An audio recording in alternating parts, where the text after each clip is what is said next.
43,000 damage. Okay, cool.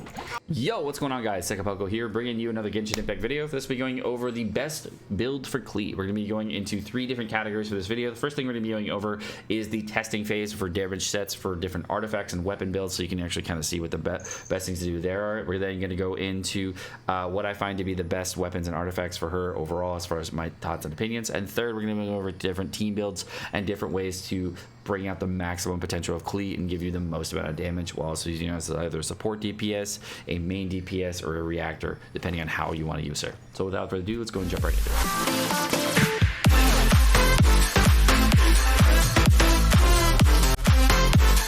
The number one thing that I recommend you do when you're playing Klee, if you ever go AFK, what you need to do, it's very important, go to your settings and then go to audio, take dialogue volume and turn it off. Very important, otherwise you're going to go crazy because there's going to be a child yapping in your ear the entire time. Test 1, we're going to be using double pyro here, no Mona buff, just right now we're using best possible set, I believe, a 2011 attack, 37% crit rate, 108 crit damage, 83% pyro damage. Okay, we are also using a weapon which is only a level 68 Lost Prayer, so it's nothing going to be crazy. It's pretty similar to other weapons. Here we go. I'm just gonna go ahead. Normal charge attack, 21,000, no additional modifier.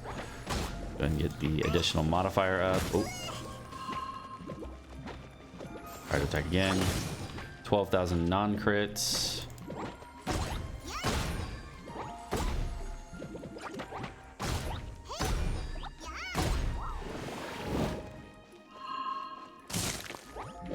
Okay. 27,000. Okay. Test 2, we're using martial arts gladiator set. We're gonna run an 1895 attack, 76% pyro damage, 30% crit rate, 118 crit damage. Max stacks and Lost Prayer. Auto attacks. Charge attack 8,700. Without 8,700. What? I guess no additional modifier yet. Okay. So additional modifier, 23,000. So clearly less than before with attack and martial arts set, but not really a fair value because we are doing it with significantly less artifact rarity because of everything. With this artifact set, with attack modifiers here, pyro damage over here, and this here, this flower is significantly worse than this flower, like as far as overall subsets on, so I don't know if this is comparable fair value.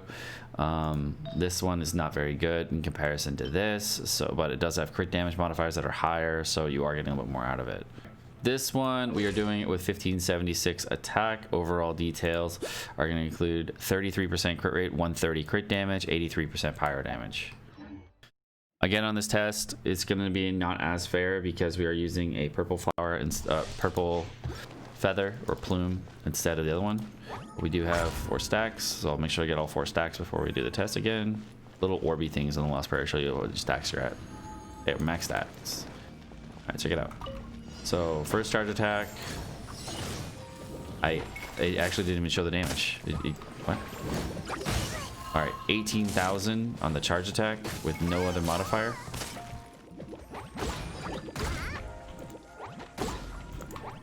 Okay, we got the modifier up. 9,500, clearly worse.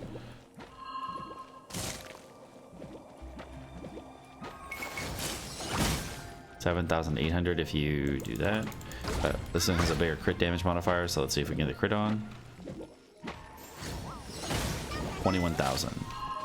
So overall, I'd say no matter what, not my favorite. Not really my favorite set. Of course, we're using a purple plume instead of a legendary plume, so you're losing a pretty decent chunk of attack there. Not like a massive value. Like I think we're losing, like, it's not a huge amount. It's like 70, 80 attack. So it's not like the biggest value in the world for the attack. Not really like in the martial arts set, but I do see some potential here. But it's definitely the worst of the sets for increased charge attack damage. All right, now we're going to be using a full Crimson Witch set, again with the purple plume, and we're going to try this out.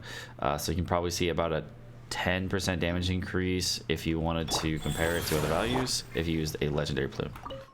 This test in particular for overall stats, 1793 attack. We're doing it 40% crit rate, 120 crit damage, 91% pyro damage. So you can try this out. All right. Now the way the way this set works is you have to ease first. So let's go with no added modifiers yet. Oh my god, no added modifier charge attack. Oh my god, 10k hit. Okay. Okay. There's 12,000 on the charge attack with non-crit. Try to get it. Okay. 27,000 for the Crimson Witch hit. So clearly more before we even get the other modifiers in. All right. So with a full Crimson Witch set, the way it works is if you want to get the added pyro damage modifiers in, what you do is you use E attacks in order to boost your damage. So no wait for these guys to get closer. Okay, we're gonna use E twice and E again. Okay, let me try to get that up again. Have a little time. Go ahead and just start dropping bombs on these guys. The bomb. Boom, and try to ulti this guy. Of course he runs out of it because he's a douchebag. Okay, let's get this in here. 29,000. Between the three, of course, I got level 3 talents or level 6 talents on everything. If you wanted to know, I have 0 constellation on Klee. For best artifacts, it's going to be 4-piece Crimson Witch set as far as the best possible set that you can get for damage for her charge attack damage, because the charge attack is the major modifier on her damage.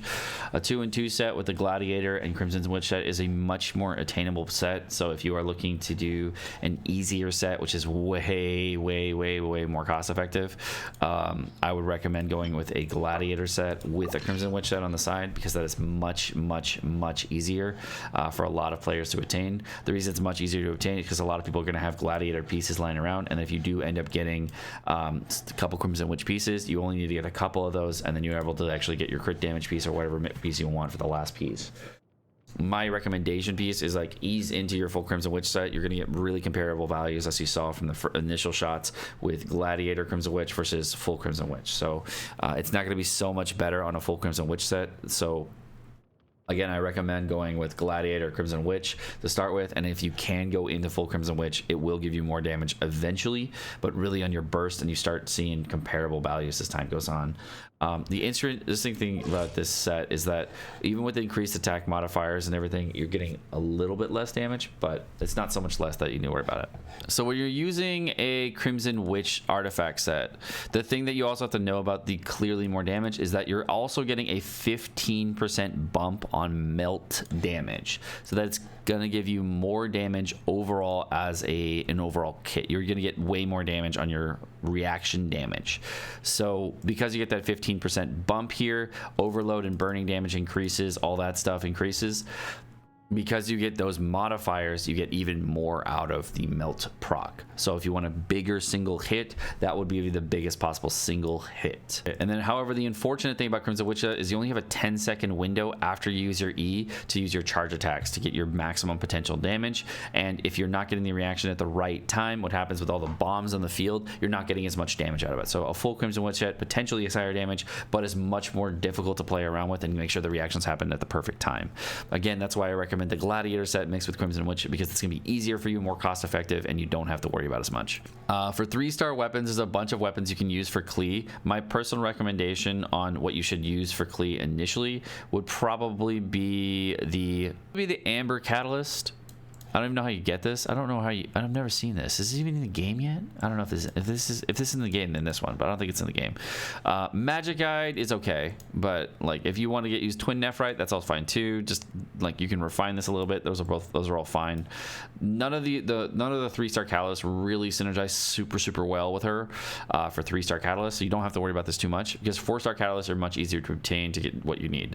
For craftable weapons, the Mappa Mare is your way to go. You definitely want to go with the Mappa Mare, because the Mappa Mare gives you elemental mastery, which helps you reaction damage and gives you elemental damage bonuses. And if you trigger elemental reactions, which is pretty easy on Klee to do because of all the bombs that are out in the field, you get increased damage on your elemental damage. You get up to 32% extra damage after you trigger an elemental reaction, so you get large amounts of damage bumps overall. As far as the other weapon, my favorite weapon for Klee right now is the Solar Pearl, but this does not boost your charge attack, so you really don't get as much out of it as you need because it does have crit rate. But if you're looking for the best pullable weapon for gacha weapon, I would say the Widzith is a very, very strong weapon to go with because of the massive amount of surge damage you get on the Widzith. This is where actually the Widziths works really, really well with the Crimson Witch set because as you come into the field, you're getting the big surge of damage, dropping both E's and going for charge attacks right away. That gives you the biggest amount of surge damage that you can get if you're using Klee more as a reactor mean DPS versus a character that's always out autoing. So for 5-star weapons, though, what's really interesting between the two weapons is that the Skyward Atlas is an amazing reactor Klee weapon. It was really, really well if you just want to put Klee on the field very quickly and then just do a large amount of burst damage, very similarly to the Widzith. However, the Lost Prayer takes a large amount of time to ramp up. So if you're a player that want to keeps Klee on the field for a very long time, the Lost Prayer is a much better weapon and has crit rate on weapon, giving you the most amount of damage. Because the Widzith has crit damage on it, giving you that nice little crit damage bump, you can actually use a crit chance modifier on the helmet piece in order to get yourself enough crit chance and crit damage on the field. But if you're not really feeling comfortable with that and trying to get the subset rolls for the Widzith, there are many other ways of getting damage from the Widzith or using Lost Prayer or Skyward Atlas. All three of which are really good weapons. It's just going to dictate the way you're going to play the character. All right, let's talk about different support characters with Klee right now and some of the ones I don't really like. We're going to go into Jinku, Sucrose, and Changyang. And we'll go over why I don't. Right here, I'm going to go ahead and use my Jinku E. His gear doesn't matter at all here, just for getting this up. So we got the Jinku E. He's a max Constellation Jinku. And we're just going to go ahead and hit this dude. Now, you get a little bit of water reactions every so often with Jinku, which allows you to limit more vaporizes. So if he does hit you, you can see some more vaporizes, but it doesn't really last a ton of time, as you can see here. And if you did want to get them up, you can get some decent reactions on, but it's not necessarily the best. So here we go. He's got water up here. Bam, get the vaporize reaction in, and you can get another vaporize reaction. So Jinku does provide some nice vaporizes for this. Unfortunately, I'm not really the biggest fan of the way he works overall with this. It's not my favorite. Let's do Changyang. Now Changyang is going to have one hit out, and then he's going to have to use multiple hits on the field in order to apply cryo. So then you're going to have to use other hits after that. But once the cryo is gone, it's not really a good reactor anymore for a support for this. Much better for a character like the Luke. Not really the best there. Now, the last one we're going to talk about is Sucrose. So Sucrose, the big thing with Sucrose is people talk about being able to bring in the bombs. So you can see here that you can bring in the bombs, which can do more damage and more reactions. This is actually really, really good versus small enemies like this. But what the problem is with Sucrose's kit is that if you wanted to get her overall stuff back, main issue that you're going to face with her is getting your E back is very problematic and has a very long cooldown. But it does synergize with the total cooldown length of the E's that you already have right here, and being able to suck in the bombs to get a little bit more damage, as you can see, is kind of nice. But the bombs don't move a very large amount, so using Sucrose as a support for Klee is definitely not my favorite versus large groups of smaller enemies, and the ultimate does okay. Sucrose sucking in, boom, big reactions, get that up. So now big thing for Sucrose is you throw out the ultimate. It's a very fast ultimate animation, and then you can change everything to a fire animation while also trying to get other reactions in. So the Sucrose ulti here with Klee, you can see just doing crazy cool reactions and damage. So that would be a very fun way to use the reactions. One of the things about Klee that a lot of people have a complaint about right now is that the Venti ultimate does not pick up the bombs. So we're going to go ahead and use a Venti ultimate to show you. I'm going to use the Venti ultimate, and you can see it clearly does not pick up any of the bombs along the way or on the route. This is supposedly a bug, or it was nerfed. I'm not quite sure, but it is kind of annoying. When you do use a Klee E here, I don't think there's anything that you can do with Venti in order to boost the damage even further, so there's nothing you can do with a overall E animation a little bit further, but you can use Venti's normal E in order to just knock people up in the air to get swirl reactions, and it is kind of an unfortunate thing. But what I did try doing instead was I ended up using a Monotaunt here, and I'll use like a Monotaunt with a Venti Q, and that will actually put everybody in the middle of the reaction, and then when I use the Klee bomb afterward on those reactions, you get a little bit more damage. Alright, one of the cool things that you can do with Klee as a free-to-play player, if you wanted to, is you can actually use her bomb out here like this, and if you do have her, you can use the Animo MC to get a little bit more damage with the swirls. You can do the same thing with Jean and her E, and I think that's a really effective use of bringing in the bombs to get a little bit more damage. But you're then using the main catalyst is going to be the Traveler. So if you wanted to do more damage, that's basically how you're gonna do it. The other characters you can use are frost characters in order to get a little bit more damage. Just gonna break the shield real quick. So I'll wait for this to go. So one of the characters I tried using for a while was Chi-Chi. Now Chi-Chi is actually kind of a problematic character to use with this. Is this particle ever gonna leave?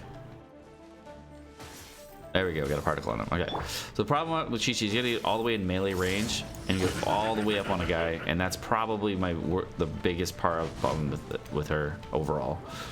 However, with Kaya, you can be at a little bit further range here, and they can switch over. So if you did want a reaction build with her, Kaya actually does pretty well here. So here we go with the react here, and I can see at a distance and actually still get my reacts up. So I don't get as much damage as you can see from that, but it's because Kaya's like super low level and everything. But you get a really nice amount of damage by using Kaya. I'd say Kaya and Traveler are really work with this. Jean works really well as well because of her E. Those are much better than using Chi-Chi, etc. So if you want to get a reactor comp, use Kaya. So my favorite overall setup with Klee is going to be with the Traveler, Mona, and Chi-Chi. It's probably my favorite overall combination because I think it's going to work the best. The reason I think it's going to work the best is this combination right here. What we're going to do is I'm going to just go into a group of enemies with Mona here. I'm going to use a taunt totem. I'm going to then use a Klee bomb, and I'm just going to switch over to Traveler and then just drop an ulti real quick. It's going to suck in everything and do large amounts of damage to everyone while also sucking in the bombs. So you can use the Mona taunt last first, however you want. You can do the cyclone to get more damage, but if you do get the swirl effect on water, then you can use fire vaporizes and keep Klee out to get more and more damage. This also allows you, if you do throw the bombs out, you can actually switch over and suck the bombs in to get a large amount of damage, and then switch back to Mona, get a reaction hit like that. There's a large amount of ways you can use this composition, and I feel like this is the best way to use the overall viability of Klee. Now I don't have Jean, but if you do have Jean, Jean is actually a much better character than the Traveler if you can use that just for a team synergy composition, because if you can use Jean instead of the Traveler, you get your healing spot taken over, and then you can actually use another fire character, say Zhangling, on the team, and that would allow you to use the Zhangling constellation. If you're not sure what that is, the Zhangling constellation for Constellation 6 increases pyro damage that you're going to do on your team, which would be really nice. Or you can use the Global Bear to reduce fire resistance, etc. That's another way you can go. You can also, it frees up a slot, so you can say use Fischl Bird and use Fischl's Bird to get even more damage, or use your Fischl C6 constellation if you're very pay to play, and get a lot of different things in there. So there are other ways of getting more reactions and damage in there. So please, if you're going to be doing that, Jean, if you have it, would be the better unit besides Traveler. But for most people out there, Traveler's the best way to go. Hey guys, well, my name is Sekapoko. Thank you so much for watching. If you guys enjoyed this video, if you guys did enjoy the video, you of course learned how to turn off dialogue volume for Klee so you don't have to get annoyed by a young child screaming in your ear. Make sure to like and subscribe, all the fun stuff, and you guys have a great rest of your day. Peace.